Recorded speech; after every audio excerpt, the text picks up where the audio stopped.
Hey Tiger Cubs, I'm Abigail. And I'm Claire. We'll be your hosts for this week's episode of Tiger Cub News. To start off the show, we have ASP Announcements with Maddie and Lucinda.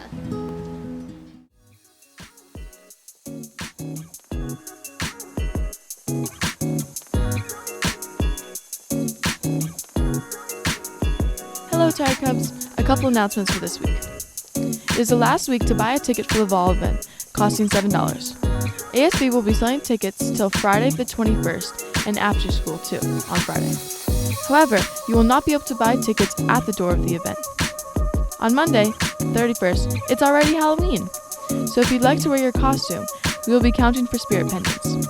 Your costume has to follow the school dress code, along with no weapons and no fake blood. Also, your costume can't be distracting during class to you or others. Thanks for watching! Next up, we have sports with Roman, Jude, Sammy, and Lorenzo. We hit the field like, oh! We hit the field like, oh! We hit the field like, all day like, offense like, defense like, attackers like, in the sound like, in the sound like, in the sound like,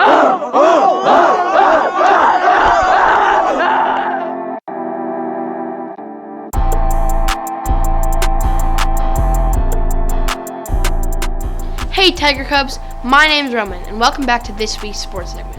First off, the scores. Our 7th and 8th grade volleyball teams played Temple City this past Thursday, and the 7th graders lost 2-1, and our 8th graders lost 2-1 as well. Our 7th grade football team didn't have a game this week, but our 8th grade teams played against La Cañada Prep last Wednesday.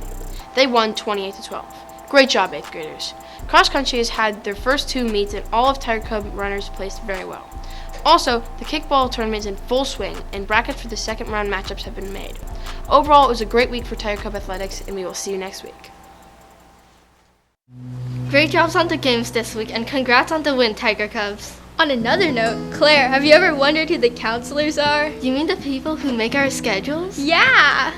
Oh, yeah, I always wanted to know who they are. To introduce the counselors, here's Mac and Nolan.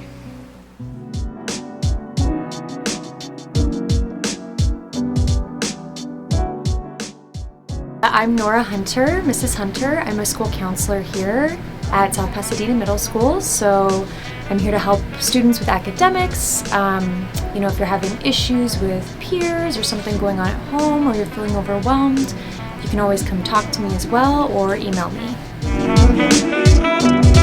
Hi, I am Mrs. Olivares. I am one of the school counselors here in the main office. My office is located in between Mrs. Hunter, who is covering for Mrs. Ray, and Mrs. Wu. Hi, I'm Mrs. Wu. I'm one of the middle school counselors, and there's 3 of us, so I have at least a third of you guys. So come say hello, and looking forward to this year. Bye. Thanks for that, guys. Lockers are very controversial around this school, but how does our campus actually feel about it? Here's our segment, The Locker Debate. Hey Tiger Cubs, I'm Abigail. And I'm Claire. Today we'll be addressing a very controversial topic around our school, lockers. Lockers have many pros and cons to them. They can prevent you from carrying heavy things, but at the same time they can be very tight when going to classes. To find out how people feel about lockers, we decided to ask around campus. We went to 2 homerooms per grade and ended up polling 12% of the school. As you can see in 6th grade, 44% are neutral with the locker policy. However, 27% strongly disagree. Next, in 7th grade, no one strongly agreed, with only 6% agreeing. The majority of 7th grade, 63%, strongly disagreed. Finally, in 8th grade, barely anyone agreed, with 2% strongly agreeing and 7% agreeing. Half of the grade, 50%, strongly disagreed. As you can see, the 6th graders tend to like the lockers more compared to the 7th and 8th graders. This makes sense because they've never used lockers and it's a new experience for them. For more information, we also asked the individuals in the school for their opinions. Moving on to Gabby for campus interviews. Hello, I'm Gabby and I'm here with Dennis.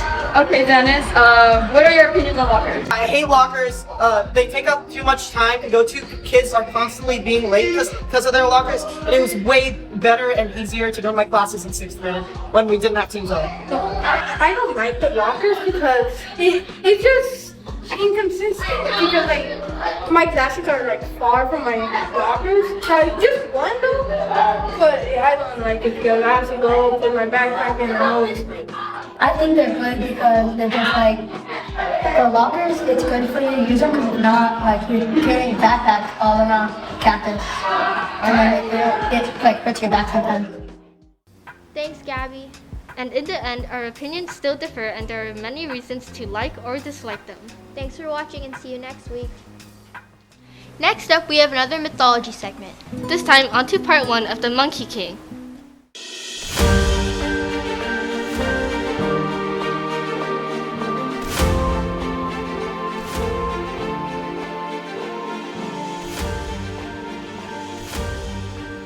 Hi, I'm Micah Freeman, and today we'll be talking about Sun Wukong, the Monkey King. Our story starts on Flower Fruit Mountain, and on this mountain is a rock. Soon, the rock splits in half and becomes a rock egg. The rock egg hatches into a stone monkey, and the stone monkey bows into the 4 cardinal directions. Then, the stone monkey, he meets up with a group of other monkeys that are chilling out for a while until they choose to follow their favorite river up to its source. They find a waterfall that the river generates from, and then the monkeys challenge someone to jump into the waterfall, and whoever does will become the Monkey King. The stone monkey hears this and jumps into the waterfall. Once he jumps into the waterfall, he finds an iron bridge that leads to a stone mansion. All the other monkeys jump through and are immediately impressed. Since the stone monkey was the first to jump in, he was crowned the Monkey King. The Monkey King soon meets a monk on his quest for immortality, and that monk gives him his name, Sun Wukong. Sun Wukong then wants a weapon and flies to the Dragon Palace in the Eastern Ocean. The Dragon King shows him a bunch of weapons. Sun Wukong doesn't like any of them. So instead, he takes a massive size-changing pillar out of the palace treasury and uses that as a weapon. So while Sun Wukong is sleeping, his spirit gets kidnapped by Yama, King of Hell. Since this means Sun Wukong technically died, he goes to the Palace of Darkness to tell the 10 kings. The 10 kings are surprised to see Sun Wukong and say that something must be wrong. The 10 kings and Sun Wukong sort through the ledgers of the dead, and Sun Wukong finds his name along with monkey friends' names and crosses them all out. Wukong goes back to the surface and reports to his friends that they are now all immortal.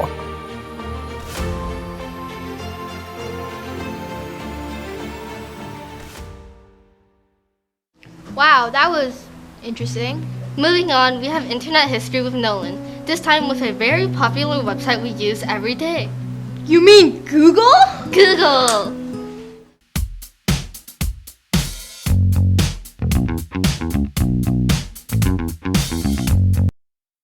Google is the most popular search engine and probably thing in the world. Today, Google's worth $1.28 trillion and is number 4 in the top companies by worth. But Google wasn't always the hotshot it is today. Google dates back to 1998, almost 2.5 decades ago. The first snapshot of Google is on November 11th, and it features an absolutely stunning, inventive, creative, never-seen-before layout of its name in 2 links. No, but seriously, if you click on the prototype link, you get brought to an actual search engine, and you can kind of see the resemblance from the 1998 version and the 2022 version. They brag about having 25 million websites and search pages, and while sure that's a lot for its time, it's like comparing an atom to the Milky Way with Google's 35 trillion web pages now. While looking at the old Google, I noticed that there was the name of the University Stanford posted everywhere. It was copyrighted by Stanford, they promoted something called Stanford Search, and the URL to Google was google.stanford.edu. I looked it up, and apparently Google was created by 2 students at Stanford. I'm not sure if it was a project or they just really liked the school they went to, but they love to promote Stanford. The last thing I want to talk about is something I actually find really funny. You could choose how many results you wanted to come up when you search something. I really don't know why. I would assume you wanted maximum accuracy when searching something, but maybe the internet didn't have pounds and pounds of misinformation that it has today.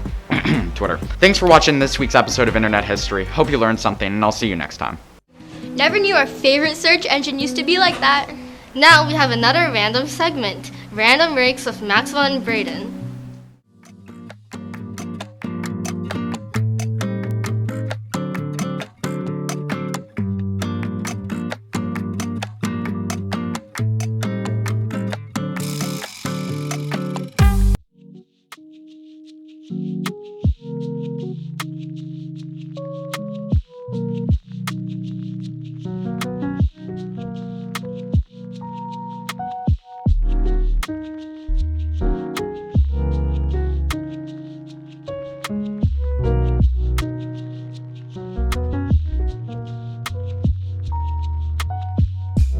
Feels better. I think I like Frosted Flakes better. Cheerios better. I like Frosted Flakes. Fruit Loops. Fruit Loops or Cocoa Puffs better? I like Frosted Flakes better because of sugary. I like Fruit Loops better. I also like Fruit Loops or Frosted Flakes better? Frosted Flakes. honestly,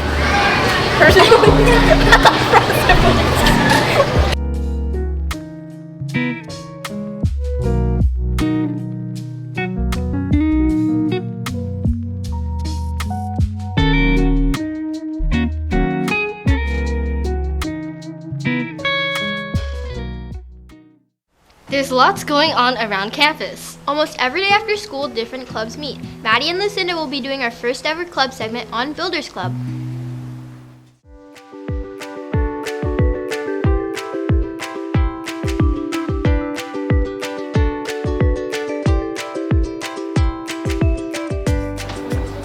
So today we're going to be having people design coloring pages for patients at Shriners for Children Medical Center.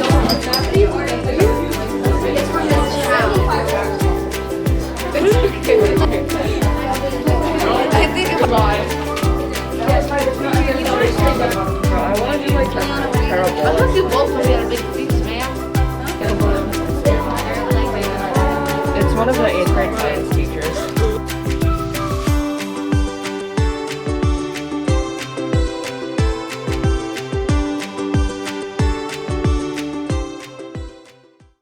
Wow, that sounds like fun.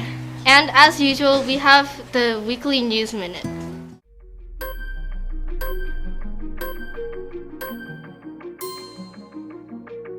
I'm Leo, and this is News in 90.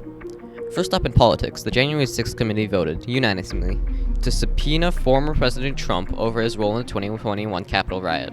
This means he will be compelled to testify before a congressional committee.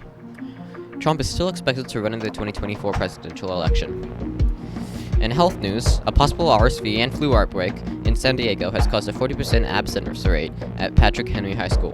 RSV typically manifests as a common cold, but can lead to more serious respiratory issues, which may result in hospitalization. 1,000 out of the 2,600 students were out last week, citing non-COVID-related illnesses. The outbreak came a week after their homecoming festivities, and the families suspect they are the cause of the spread. The country is experiencing an early cold, flu, and COVID season, so stay safe, Tiger Cubs. In tech news, Google premiered Project Starline at a developer conference last week. The technology is essentially a 3D phone booth where users on both ends will experience the call as if the other person is sitting directly across the table from them. The project will most likely be promoted for business. And finally, in fun news, 747 has been crowned the winner of Alaska's Fat Bear contest. 747 edged out 901 despite a last-minute voting scandal. The contest lets the public vote on who they gained the most weight from summer to fall. Coming in at around 1,400 pounds, 747 was the clear winner. Thanks for watching. See you next week. You know that thing called water? Yeah, it's pretty important, and California's in the middle of the worst drought on record, with there being all-time highs in fires and water usage, and it does not look like it's getting any better. California's already put in place restrictions on using water on plants, cars, sidewalks, and more, with little results. Recently, there has been work on making a more reliable source by building a $140 million desalination plant. This plant is capable of producing 5 million gallons of water per day. This will be a more reliable source of water due to water reservoirs in the Colorado River shrinking over 20% in the last few decades. But there has also been some downsides to desalination, like the remaining salt can turn into brine, which has been proven to harm plants and wildlife, and the desalination plant's filters run on fossil fuels to filter down the ocean water. In the end, it may be up to us, the people of California, to cut back on our water usage to truly make a difference. For our last segment, let's see some cute animals with Liam and Oliver, followed by birthdays. Okay, Tigers, welcome back to 5 funny news headlines, but this time it's Florida Man edition. Number 1, Florida Man beats ATM saying it gave him too much cash. But why though? That's a good thing. It's like someone giving you a compliment and you just sucker punching them in the face for it. Anyway, number 2, Florida Man arrested for crashing into a mall says he was trying to time travel. Back to the Future, anyone? Anyway, number 3, Florida man attacked a tow truck driver with a pair of nunchucks. I'm just imagining this is like the martial artist from Napoleon Dynamite's backstory. Like, this is the moment he vowed to become a master. Okay, number 4, Florida man tries to steal a rack of libs by stashing it into his pants? And he was going to eat it? Ugh. And finally, last and least, Florida man impersonating a police officer pulls over real cops? I mean, I know I say this every week, but imagine the look on his face when he realized what he did. Well, that's it for 5 funny news headlines, Florida Man edition, and I'll see you next week.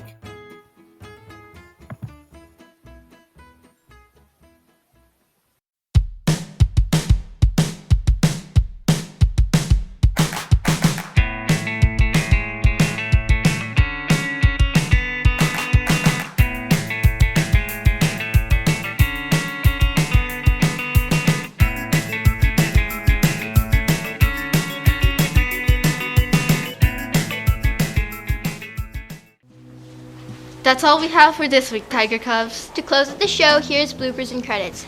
Thanks for watching. Bye! Next up, we have another mythology segment. This time, on to part 1 of the monkey segment. The monkey segment. The monkey segment. Next up, we have another mythology segment. Claire! Next up, we have another mythology segment. Oh, there's a lonely puppy on a roof, alone and stranded in the rain, okay?